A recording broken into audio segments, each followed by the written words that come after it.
Assalamualaikum warahmatullahi wabarakatuh.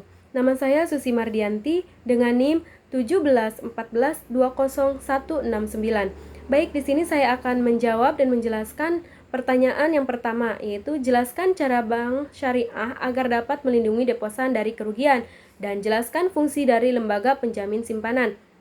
Nah, yang pertama, melindungi deposan yang tidak diasuransikan saat bank dalam keadaan invisible dan likuiditas.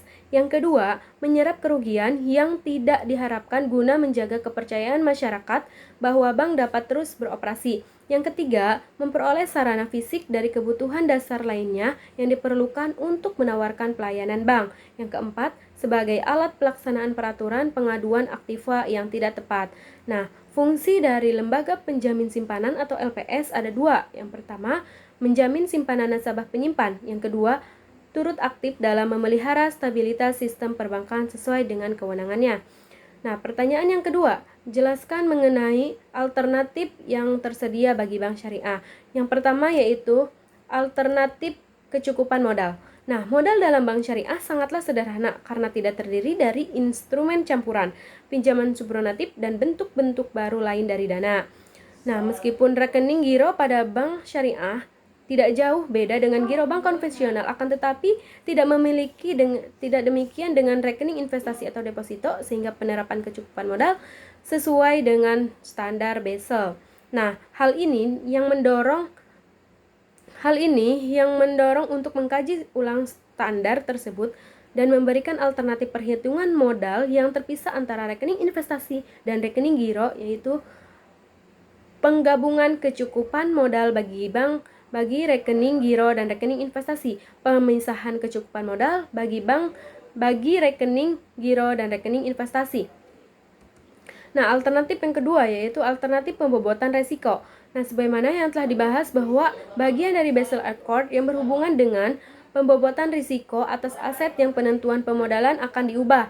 Perubahan ini akan memberikan pilihan bagi bank syariah untuk menerapkan yang pertama, pendekatan berbasis penilaian kredit, yang kedua, pendekatan berbasis rating internal, yang ketiga, pendekatan berbasis modal. Pada kasus pertama, otoritas pengawasan akan melanjutkan penilaian dan penetapan ketentuan permodalan bagi bank. Sedangkan dua pendekatan terakhir, bank akan dibiarkan untuk menilai sendiri ketentuan permodalannya berdasarkan proses review, pengawasan, dan verifikasi. Tujuannya untuk apa sih? Tujuannya adalah untuk mengembangkan budaya manajemen risiko pada bank dan menggunakan sekecil mungkin untuk penerapan kebijakan yang sesuai bagi bank.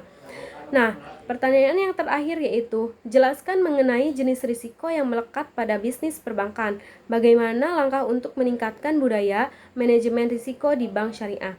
Yang pertama yaitu risiko kredit.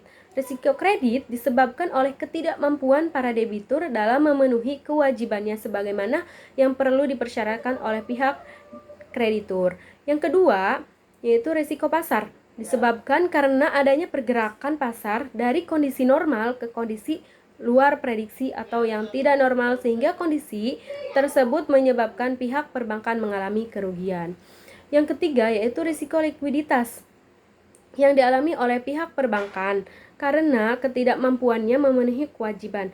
Yang keempat yaitu risiko operasional, yaitu risiko yang timbul karena faktor internal bank sendiri, yaitu seperti kesalahan pada sistem komputer, human error, dan lain, sehingga kejadian seperti ini telah menyebabkan timbulnya masalah pada bank itu sendiri. Mungkin cukup sekian dari saya, kurang lebihnya mohon maaf. Wassalamualaikum warahmatullahi wabarakatuh.